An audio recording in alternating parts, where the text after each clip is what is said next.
यह कथा केवल एक साधारण कथा नहीं है, यह भगवान विष्णु के वामन अवतार की अद्भुत लीला है। जो भी इस कथा को श्रद्धा पूर्वक सुनता है, उसे 1000 अश्वमेध यज्ञ के बराबर फल की प्राप्ति होती है। इसलिए इस कथा को कभी भी अधूरा न छोड़ें, क्योंकि अधूरा छोड़ना इसका अपमान माना जाता है। अब आइए इस पावन कथा का पूरा श्रवण करते हैं। एक समय धर्मराज युधिष्ठिर ने भगवान श्री कृष्ण से पूछा, हे प्रभु, कृपा करके मुझे यह बताइए कि भाद्रपद मास के शुक्ल पक्ष की एकादशी का क्या नाम है, उसकी पूजा विधि और उसका महत्व क्या है।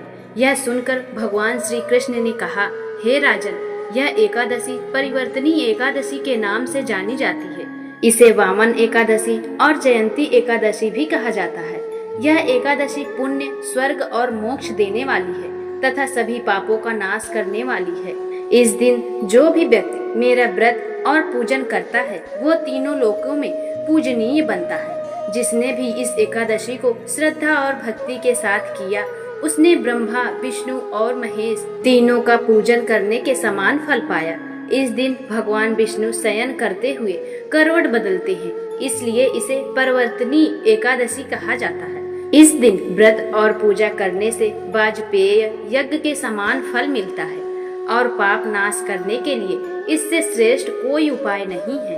यह सुनकर युधिष्ठिर ने पुनः प्रश्न किया, हे प्रभु, कृपा करके यह भी बताइए कि आप किस प्रकार शयन करते हैं और करवट लेते हैं। आपने वामन रूप धारण करके बलि नामक दैत्य को किस प्रकार पराजित किया और इस दिन व्रत करने का महत्व इतना क्यों है, इस पर विस्तार से मुझे बताइए प्रभु। तब भगवान श्री कृष्ण ने कहा, राजन, अब तुम ध्यान पूर्वक सुनो। त्रेता युग में बलि नाम का एक अत्यंत बलशाली असुर था। वह मेरा परम भक्त भी था। वह नित्य ब्राह्मणों का सम्मान करता, यज्ञ करता और वेद मंत्रों में मेरी पूजा भी करता था। लेकिन इंद्र से उसका द्वेष था। उसी द्वेष के कारण उसने इंद्रलोक सहित सभी देवताओं को जीत लिया और उनका अधिकार छीन लिया। देवता अत्यंत दुखी हो गए।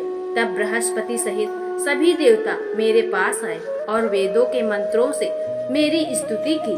उनकी विनती देखकर मैंने 5वां अवतार लिया, जिसे वामन अवतार कहा जाता है। मैं ब्रह्मचारी वामन रूप में राजा बलि के यज्ञ मंडप में पहुंचा। वहां राजा बलि बड़े वैभव के साथ यज्ञ कर रहा था। मैं छोटे से बालक के रूप में था, किंतु अत्यंत तेजस्वी था। मुझे देखकर बलि ने आदर पूर्वक मेरा स्वागत किया और कहा, हे ब्रह्मचारी, आप जो भी चाहें मैं आपको दान दूं। तब मैंने मुस्कुराकर कहा, हे राजन, मुझे केवल 3 पग भूमि चाहिए। राजा बलि ने आश्चर्य से कहा, हे वामन देव, आप जैसे छोटे बालक के लिए 3 पग भूमि ही पर्याप्त है। आप चाहें तो स्वर्ण, रत्न, हाथी, घोड़े या राज भी मांग सकते हैं। परंतु मैंने कहा, नहीं राजन, मुझे केवल 3 पग भूमि ही चाहिए। राजा बलि ने इसे तुच्छ याचना समझकर 3 पग भूमि दान करने का संकल्प कर लिया। जैसे ही उसने संकल्प किया, मैंने अपना विराट रूप धारण कर लिया। उस विराट रूप को देखकर वहां उपस्थित सभी देवता, ऋषि, मुनि और स्वयं बलि भी आश्चर्यचकित रह गए।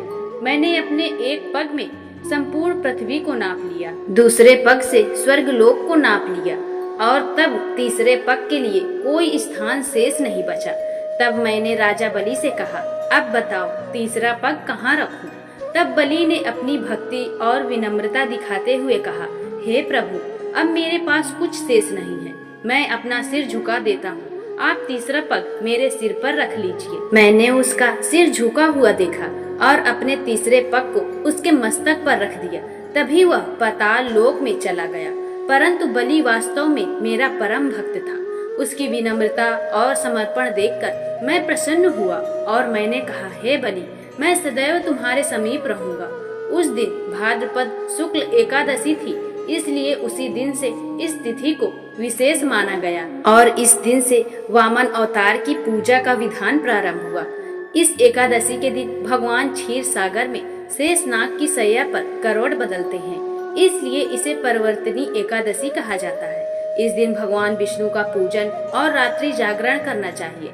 तांबा, चांदी, चावल और दही का दान करना अत्यंत शुभ माना जाता है। जो व्यक्ति विधि पूर्वक इस व्रत को करता है वह सभी पापों से मुक्त होकर स्वर्ग लोक को प्राप्त करता है और वहाँ चंद्रमा के समान प्रकाशित होता है।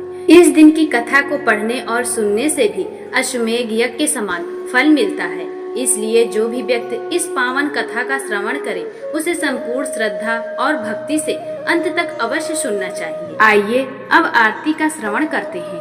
ओम जय श्री वामन भगवान, जय परिवर्तिनी एकादशी, परिवर्तनकारी पावन तिथि बने मोक्षदायिनी एकादशी। जो जो भक्त मन से गाए पाप कटे प्रति चरण से।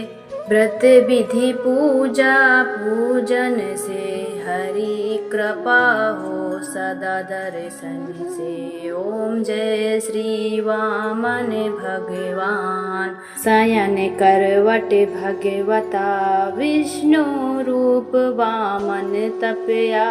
व्रत रखु भक्त वत्सला, धन्य हो स्थित जीव छाया। ओम जय वामन भगवान, चक्षु खोल प्रेम प्रति स्पंद, भक्ति धारा बहती धार।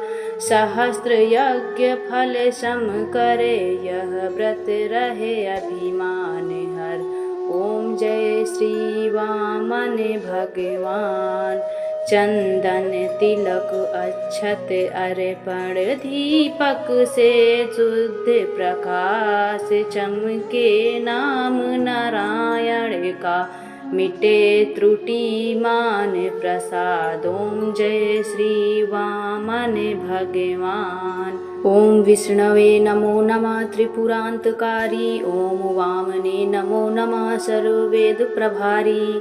ओम नारायण नमो नमः, विष्णवे नमो नमः।